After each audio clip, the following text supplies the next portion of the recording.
قل يا عبادي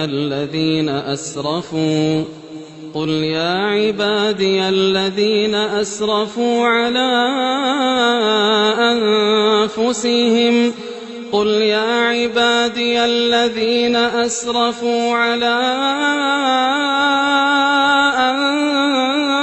أنفسهم لا تقنطوا من رحمة الله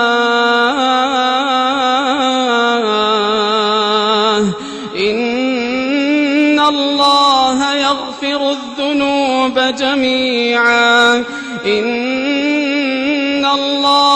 يغفر الذنوب جميعا إنه هو الغفور الرحيم وأنيبوا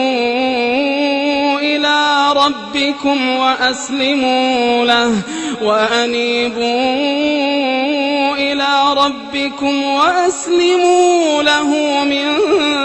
قبل